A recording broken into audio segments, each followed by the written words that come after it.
Welcome in for another edition of On the Tee. I'm Anita Marks, and joining me as always is John Mascari, head pro at Alpine Country Club, where he is at Alpine Country Club because this is an early edition of our show at 5:30 because I have an appointment in the city that I must get to. So we sincerely apologize. Usually we're on Tuesdays at 7 o'clock. And Christina Thompson, CEO, owner of Golf for Her, sporting her new LPGA. Look at you. Her new LPGA hoodie. I love it. I always say, again, in order to play well, you've got to look great. And that's, that's the only way you can look great is making sure you check out Golf for Her. And you look great too, John. I saw you. I saw what is that? What's going on? You ordered your LPGA hoodie as well? Of course. Absolutely. Awesome. Did these just go on sale? Like, why am I the odd woman out? And I'm a woman. I should have an LPGA hoodie. What's up with? So did these just go on sale? How can people buy them? What's the dealio? No, go to lpgashop.com and pick up your hoodie. This is the hoodie that Michelle designed with the LPGA to help raise awareness and show if you wear this, you support women's golf. And it's also supporting the Renee Powell Fund and the Clearview Legacy Foundation. So show that you represent your support women's golf and sports. I love it. Now, could anyone purchase it off your website, Golf for Her? No, it's only about the LPGA. I think it's just lpgashop.com. And it's like $75, but all the proceeds go to these foundations. But get it. Yeah. They sell out really fast. So you kind of have to, John, you might be getting it at Christmas. Yeah, we got to chip in and get Brett one also. I think he would look good in the tie-dye. There we go. Send one to Brett. Right on. There we go. All right. As always, we like to start the show with our show drink. Christina is our mixologist. And she chooses these show drinks and these drinks for the week based on where each and every tournament is held on the tour. So what you got for us this week, Christina? So this week, I'm sure you've had this drink, but a Pim's Cup. Have you ever had a Pim's Cup? I have not. Oh, my God. You have to. John, have you had a Pim's Cup? No. I have not. I am strongly recommending this. This is like a really popular drink served up in like the Dallas area. I mean, it's great. It's like a great slow sipping summertime drink. So if you're at like the Byron Nelson this week, if it's nice and warm, you'll probably be drinking this drink down there. It's actually a really simple recipe. It's Pim's, which is kind of like this liqueur that's a citrusy liqueur. I don't know. The recipe is like super secret. It was like started by some barkeep back in the 1800s. Anyway, long and short of it is, it's just like this really citrusy, yummy drink. Easy to make. You add some lemonade, ginger ale to it. Add a bunch of fun garnishes. Like I put like an orange and mint in there. But this is like this drink that you like kick back on a porch swing. You kick back on a porch swing. It's not. I've never had a porch. Are there any porch swings in New Jersey? I don't even know if they're. Well, Montclair. Oh my God, look at it. It's so good. Like fill up a Yeti and bring it on the course with you and serve it to your foursome. I'm telling you. That looks like every liquor that like has a little bit left in the bottle poured into one glass. Not judge. John Mascari. We got to empty out the liquor cabinet. What do we got? What can we make? Just put it all into like a big thing with ice. We'll call it a Pim's cocktail. So this is our show drink for the Byron Nelson is the Pim's Cup cocktail. All right, guys. As always, we look back before we look forward. Let's recap the Wells Fargo, and Rory wins. One-shot victory. His first title in 18 months. I just found this out today. I guess his neck locked up during his final. Did you know this? His neck locked up during his final practice session. And if it wasn't for the fact that he had a late tee time, teed off at 1:40 p.m. Eastern time on Sunday, on Thursday, he would not. He would have had to have withdrawn. Oh my God! So, right. So how about that? I mean, there was a chance that he was going to have to withdraw from this tournament. Good thing he didn't. First win in 18 months, and he got to celebrate with his wife and his 18-month-old daughter named Poppy. So, and of course, it was on Mother's Day. Answer, runner-up, Hovland, Mitchell finished tied for third. Both John and I liked Mitchell going into the day because, again, not only was it Rory that he's been, struggling for the last 18 months, but there is a thing called Sunday Rory, and he doesn't necessarily perform well on Sunday. Were we big losers? I was. I had faith. I had faith in the Rory. I know. Woodland finished 5th, and Bryson DeChambeau, I do want to dive into that as well, finished tied for 9th, and I want to get into that story. But Christina, big kudos to you. I laughed in your face last week when you said Rory is a sleeper. What was it about him that you felt like he was going to do well this week? His stats are really good at Quails Hollow. Like, they're really good there. And it's a place that, he's played well. And listen, I was reading that he had gone back to, I think John, you'll tell me if I'm butchering the story, but he had gone back to the original clubs that he had played before this. This is what I had just uncovered. So he had kind of went back to basics as far as the clubs he's hitting. And so, I don't know, I thought that combined with obviously his history there. I mean, he's won it twice before. He looked really confident in his interview. I like watching the player interviews. I think, that it tells a lot about the player's mindset. And Rory just looked so good in all those, the last few tournaments, he would talk about how his head he wasn't there. And he looked uncomfortable. He looked like he was just lost, but he looked like he had his shit together when he was there. So I thought it was a good sleeper pick. So yeah. John, what can you say about the equipment, and also what did you see in Rory this week? Yeah, he to quote Christina, he definitely had his shit together. When he came onto the TaylorMade staff in 2017, they made a prototype iron just for him that he played with, and he went back to that. It's the Rory prototype irons, and he felt very comfortable with them. It's a little bit of a shorter club from the heel to the toe. So it suits his eye pretty well, and maybe he just needed that little extra boost of, hey, this looks familiar. I was playing great at that period. But what I was astounded by was his putting. He made 52 of 52 putts from inside of 6 feet. Wow. Think about how much stress relief that becomes if you're automatic, and we are automatic at 52 of 52. Inside of 6 feet. He hit 75% of the greens in regulation and picked up 5 strokes on the field with that statistic. Hit a great par putt on 13, which was a big save. Got up and down from the bunker twice on 14 and 15. He didn't really drive the ball that well. He just putted great, and you could ride a hot putter to a victory. Made a really good choice on 18. I don't know if you guys remember this. He drove it into that little windy creek that kind of goes up on the left side of 17. He was going to try to hack out his ball down to the fairway, and the lie really wasn't that good. It couldn't become disastrous, but his caddy talked him out of attempting that shot. Took a penalty drop, got up, made 2 putts to win by 1, and for the first time in a long time, he's holding a trophy. So kudos to Rory, and kudos to his caddy for kind of walking him through that last hole. I was in my mouth when I saw him hit into that ravine like that.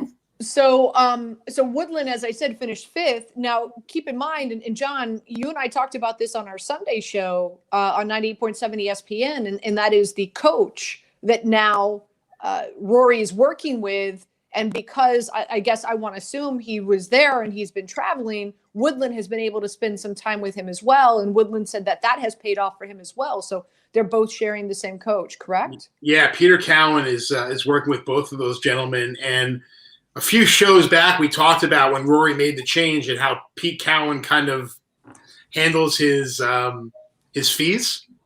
And he gets a cut of the guy's winnings. If they don't finish in a winning position, he doesn't get paid. So Pete Cowan did pretty good this past week. That's for sure. We're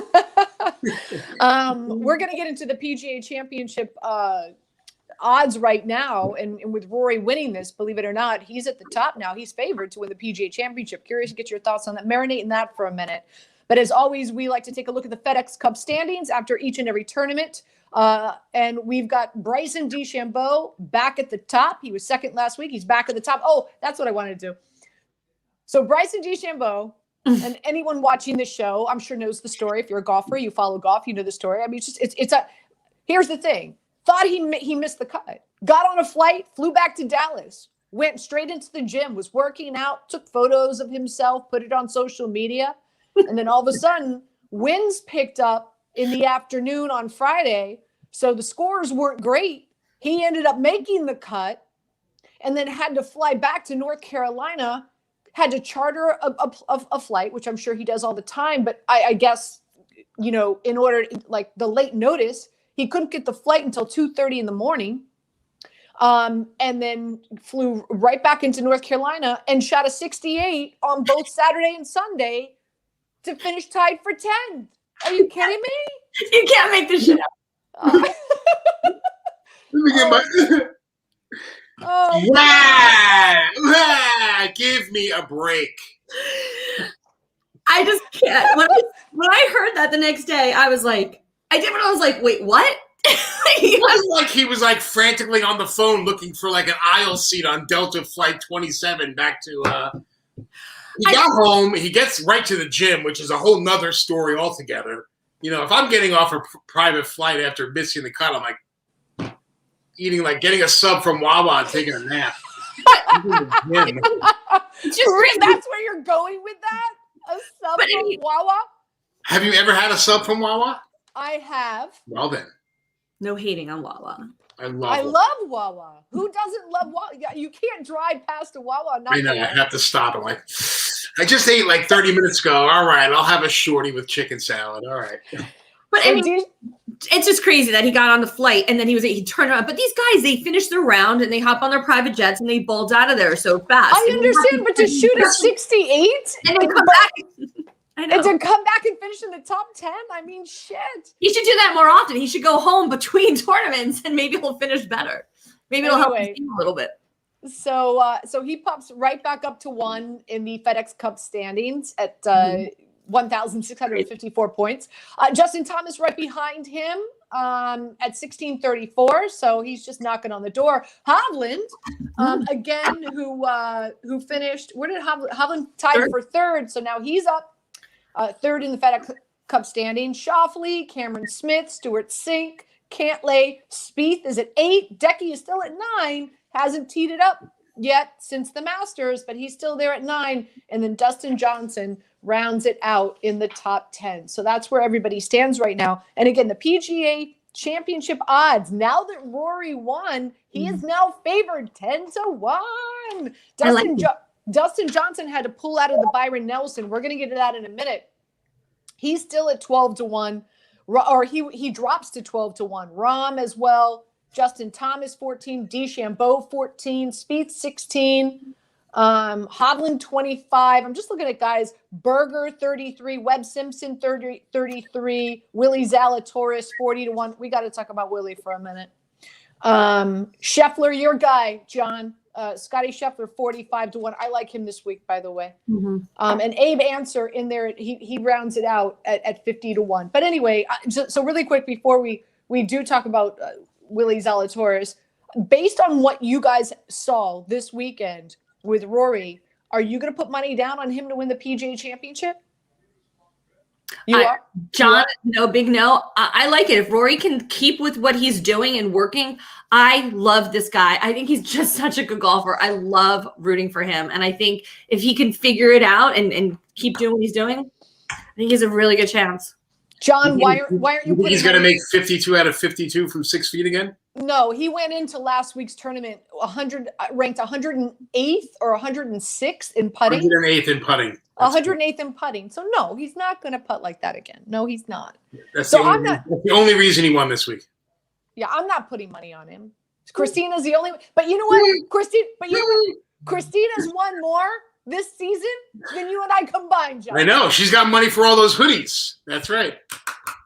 Unbelievable. All right. Willie Zalatoris.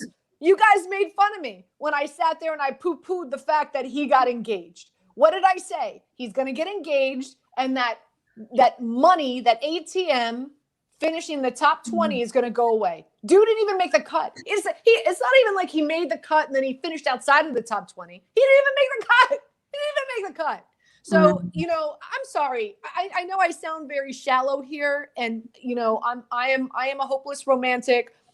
I love, but these dudes who get married or they get engaged, it screws with their game. And so just take note. If a guy gets engaged, a guy gets married, you fade him. You fade him. You don't. That's the bet. You don't put money on him. You don't put money on him. I second that. What is wrong with you? What? I think it's fact at this point. The guy has been making you money hand over fist the entire season. He gets married, and now you kick him to the curb. Well, I am Ignore last week. Bounce back week coming up. No, absolutely not. No. The only reason, and we're going to get into this. Let's dive into it right now. We're going to preview the Byron Nelson. What are some of the metrics you want to pay attention to if you're going to do some handicapping of your own? Strokes gained off the tee, ball striking, strokes gained on approach, putting on bent grass. Birdies are better, and par 3 scoring. Okay, those are your top metrics that you want to pay attention to if you're going to do some handicapping of your own. As I said, Dustin Johnson has withdrawn. This was his statement. It is with the deepest regret that I must withdraw from this week's AT&T Byron Nelson. Unfortunately, the knee discomfort I occasionally experience has returned, and after consulting with my team and trainers, I feel it's best that I remain at home and focus on my rehab. I'm not pleased about the situation as I really look forward to playing this week. I have several friends in the Dallas area, many of them whom I met through the involvement of this tournament, so I hate to let them down. That was Dustin Johnson's statement. Before we dive into this tournament and talk about the guys that we think are going to win, how concerned are you for Dustin? You guys think he plays in the PGA Championship, or you think he would? You do. You think he's just resting for the? I think the sentence he said was, "I look forward to my rehab." Yes. You could scratch out rehab and write PGA Championship. So you think this is him just taking a week off just to get ready for the PGA Championship? Yes. I think he doesn't feel at the top of his game. I don't think he wants to risk anything in advance of the PGA. Agreed. Okay. So you think he's lying? You think he's lying? I think he's being overly cautious. Yeah. He's been playing, like I've been saying it for the last few weeks. He's just been playing very unimpressed. Like his game is just not very impressive these days anyway. So he should take the week off. Okay. So you don't have a problem with him lying about his knee, taking the week off because you guys think that he's, yeah. But I love Christina. Do you? Taking a hockey game. It's playoff hockey right now. Taking a hockey game. There you go. Okay. Let's break down this tournament. I'm going to share with you the guys that I really like and why. I love DeChambeau. I'm picking him to win. I'm also, he's 8-1 to win. I'm picking him to win. I'm also, obviously, if I'm picking him to win, I'm going to hedge it, if you want to call it that, to finish in the top 5, top 10. And I'm playing him in a lot of DFS. He is pretty expensive. He's over $11,000 in DFS. But here's the thing, guys. In reading in his metrics, by the way, first in strokes gained off the tee, first in strokes gained tee to green, 24th in strokes gained around the greens, first in driving distance, and top 5 in putting in bent grass his last 24 rounds. Here's why I really like DeChambeau. From what I understand, and John, I'm sure you're more familiar with this course than either Christina and I, and that is, I hear this course is very long and very wide open. So he can grip it and rip it. And if his balls do that crazy shit and go, they're not going to end up in some forest somewhere. So. Wow, that's some analysis right there. If his balls stop doing that crazy shit, they're going to end up in some. That's like, can we put that on the Emmy roll right there? So that's why I'm going with DeChambeau. Does that make sense? Yeah, these guys are going to rip this place apart. All the par 5s are reachable in 2. There's 2 par 4s that are reachable in 1. There might be like 4 trees on the place, I think. Like rip it and rip it. It's like a driving range.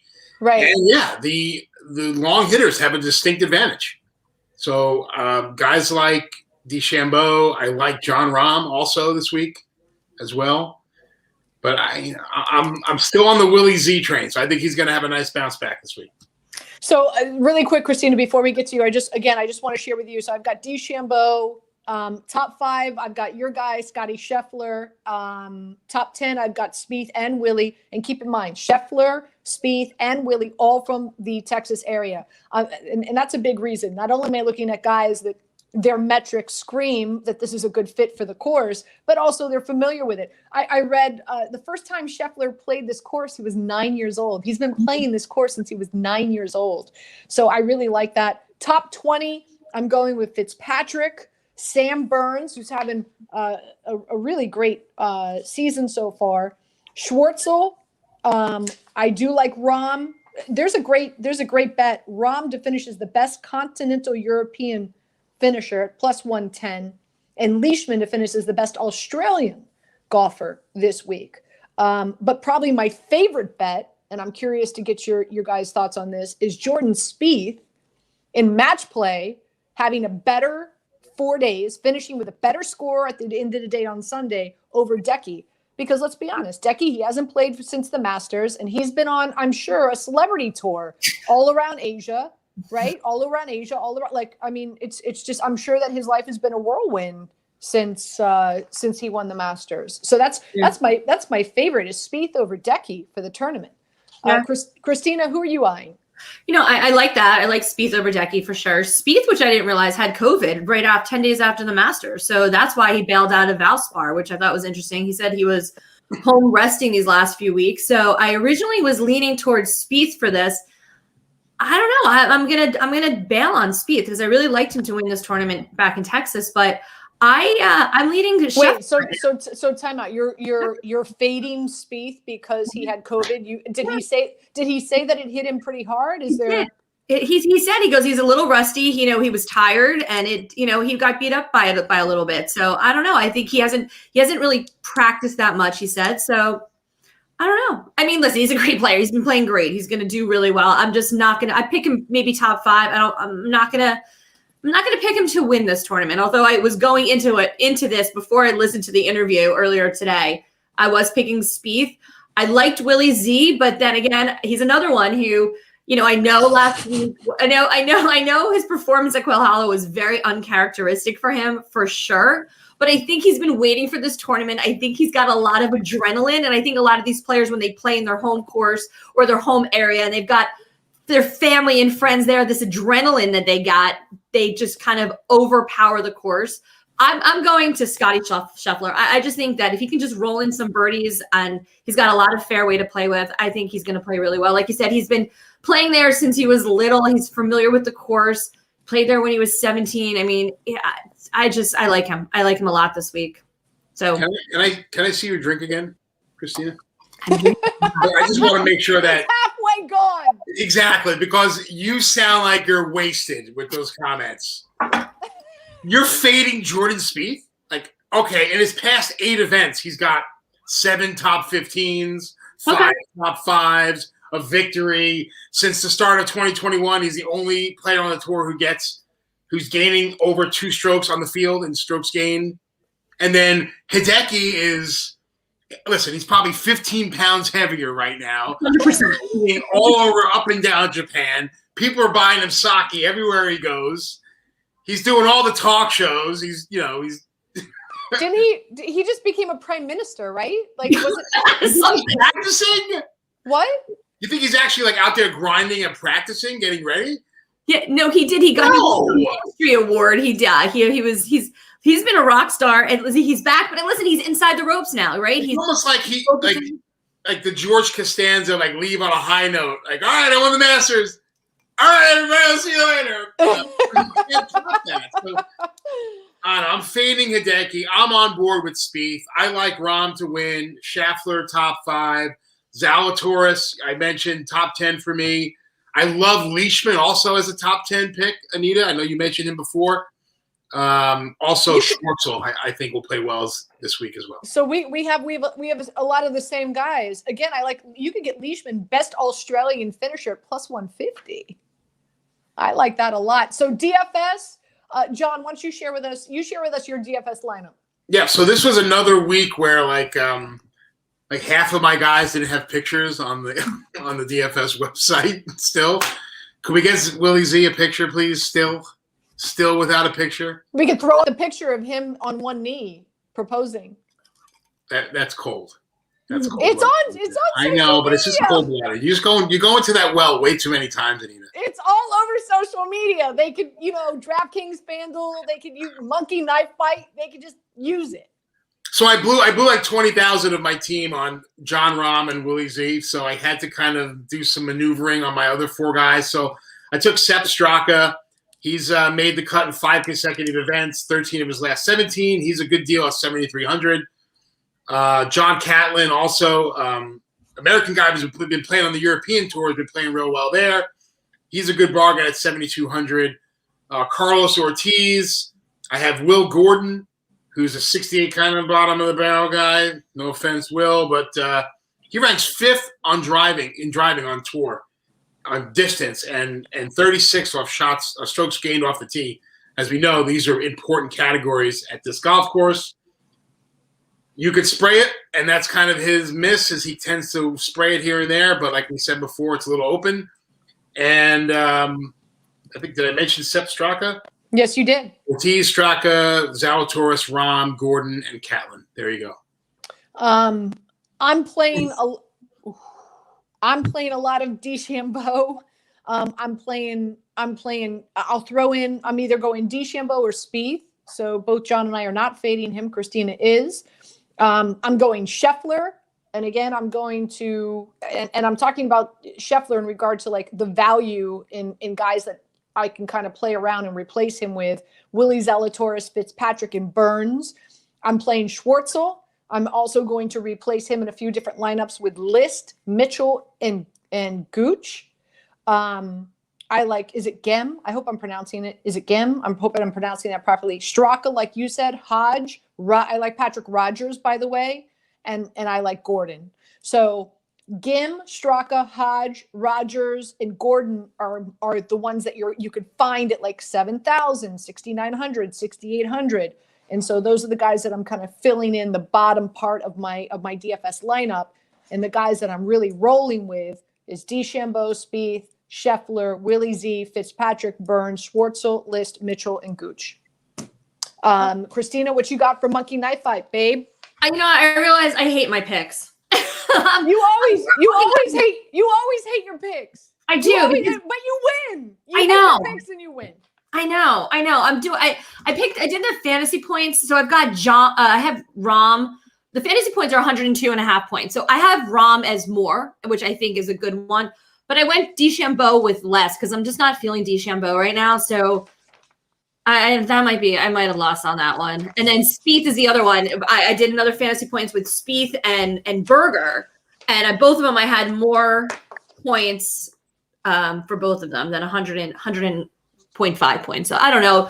I'm not feeling it. I like Daniel Berger a lot. I think he's going to play well. Spieth, I think I know you guys like Spieth. I don't think he's going to play well. So. Okay.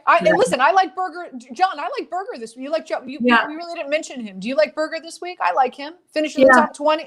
Finishing the top 20.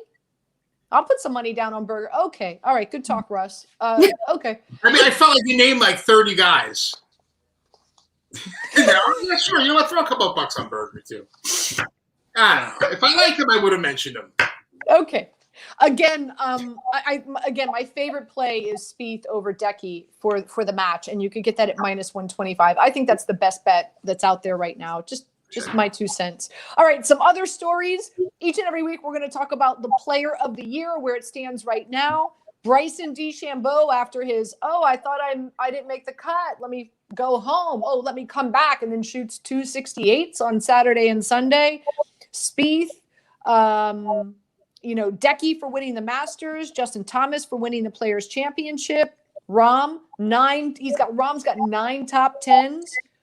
He hasn't won yet, but 9 top 10s. You could say Stuart Sink as well. For me, it's DeChambeau. Guys, where do you sit right now in regard to Player of the Year if you had to vote today? Bryson. I still pick Bryson as Player of the Year. I mean, until somebody else consistently is doing something in golf and making things crazy, I like Bryson. I mean, everyone's doing some good stuff. There's great stories. Bryson is still, I think, right now. If you're going to give him that moon man of golf, yeah, I guess Bryson. John? Moon man? It's like Player of the Year. Moon man? That's the MTV Moon Man, right? Like Belle Biv DeVoe one? Yeah, until John Rahm wins, it's DeChambeau. But I think once John Rahm wins, the needle starts to slide the other direction. Okay. Some other news: U.S. beats Great Britain, Ireland to win their third straight Walker Cup at Seminole Golf Club. Americans won for the third straight time. Their record is 38-9-1. John, why have they dominated so much? What's the secret sauce here? Popularity of golf in our country in the last 20 years. Great young players from all over the different walks of life all over the country. We obviously have a bigger pool to pull from versus Great Britain and Ireland, so we're going to produce better players. But it wasn't a runaway. It was kind of close. The Great Britain and Ireland team fought back on the last day, but I hope you got a chance to watch it. Seminole's an unbelievable golf course, but our boys did real well and eked out a win again. Also, some news for fans. The Travelers that takes place in Connecticut, they're going to have fans at that tournament this year. So if you missed going to a golf tournament last year, Connecticut, hop, skip, and a jump from our tri-state area. So if you want to check out the Travelers, they're going to have quite a few fans there. And then also, quote unquote, a significant number of fans are going to attend the British Open this year. Any surprise there or no? No, it's awesome. What great news that is. Also, and we touched on this on Sunday. Again, if we do this show here on PFN and all our social media sites on Tuesday nights, typically at 7 o'clock. We started early today, but we also have a radio show every Sunday morning at 8 a.m. on ESPN Radio in New York. You can listen to it on 98.7 ESPN Radio on your ESPN app or the ESPN Radio app as well. The Premier Golf League, the Saudi guys, they up their ante now. They're throwing more money at these golfers to try to come over and play on their tour. John, I think I'd like for you to kind of elaborate on this because I think you did a really good job explaining it on our Sunday show. But if more and more money, like how much money can these guys turn down to not go play on that tour? Do you feel that eventually somebody's going to say yes? Yeah, everyone has a price. There's going to be a number that they throw at a top golfer, and let's say Dustin Johnson's like, I think I have to listen to this. If the funds are limitless, they will continue to throw money at the top players until 1, 2, 3, 4, they start to fall. And listen, it might be a bust, but these guys are going to get paid. They're talking about 12 to 18 events, about 4 dozen players, some mix-up of team events also. It's almost like these guys are all getting appearance money. So here's something else that I read, and Christina, I'd like for you to comment on this because again, golf for her. You rep a lot of the girls on the LPGA Tour, and we're going to get into the LPGA Tour update in just a second. But from what I understand, there are a number of advertisers and endorsers who are telling these golfers, if you go play in that league, we will pull our endorsement deal from you. What are you hearing about that? And do you think that's wise for these companies? Like, should they just stay out of this? I think the sponsors need to stay out of it. I don't think this is a place for the sponsors to be leveraging their sponsorship with these players to say, if you go there, you're not getting my sponsorship dollars, although they're going to get sounds like a shit ton of money if they do jump and go over there. But honestly, I don't think your top players are going to jump ship and bail. I mean, you might have some players who've been struggling to crack the ceiling on the PGA Tour. Maybe that's something to incentivize them to go over there. But I think sponsors should stay out of it, and I don't think we're going to lose our top players to go onto the Premier League. I mean, Rory has been very open about this, and he has said listen, I'm playing this game to cement my place in history, and my legacy is to win major championships and win the biggest tournaments in the world. It's not to jump over to the Premier League and just be like a money grab. So, do you have something to say, Mr. Epstein? Yes. Hold on. Okay. If I'm a sponsor and you go and play over there and I'm paying you and I'm making money because you're playing golf equipment in the United States and Canada on the PGA Tour, and now you're off playing in Saudi Arabia somewhere, I got a big problem with that. And I'm taking your sponsorship back. Yeah, of course. Period. There's no way they're going to lose all their sponsors. Chance they have to be right in it. I'm paying you to play golf on the PGA Tour and rep our equipment and promote our brand. You're going off gallivanting in, the Middle East somewhere for $48 million. Give me my money back. Yeah, because you're going to lose on that tour like you're losing here. I don't know. I agree with you. Sponsored, yeah.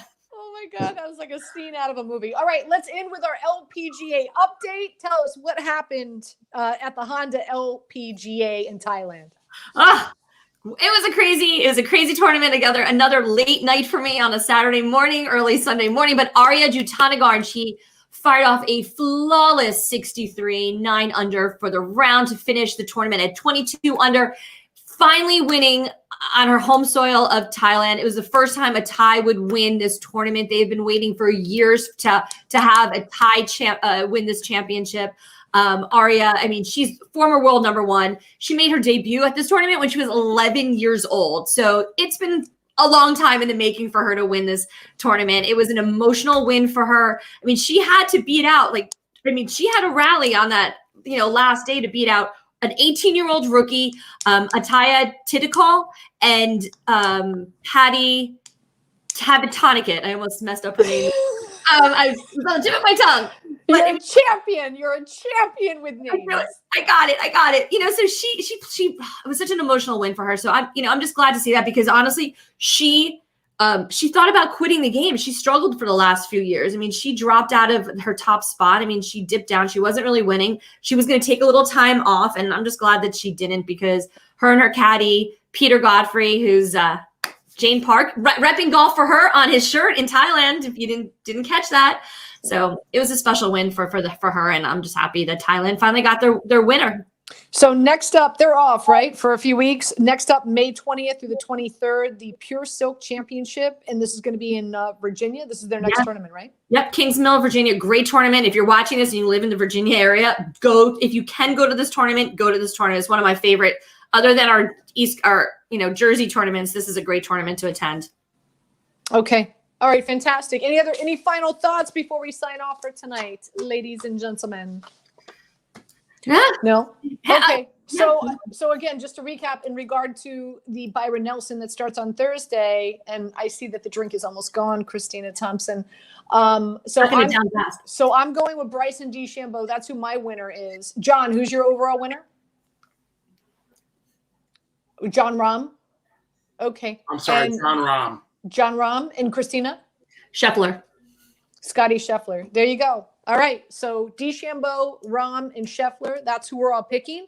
Again, if you missed any portion of this program, it exists all over social media, PF Insights, YouTube channel, as well as all of our 3 Twitter and Facebook channels as well. So feel free to go back and watch it. Again, this is a special time. We're typically on every Tuesday night at 7 o'clock. So we started a little bit early tonight because one of us has to be in this. Yes, thank you. Has to be in the city by 7 o'clock. So anyway, everybody, thank you so much for tuning in. Enjoy the tournament this week, and we will be back next Tuesday to preview the PGA Championship. All right, guys, love you. Have a good night. Have a good night.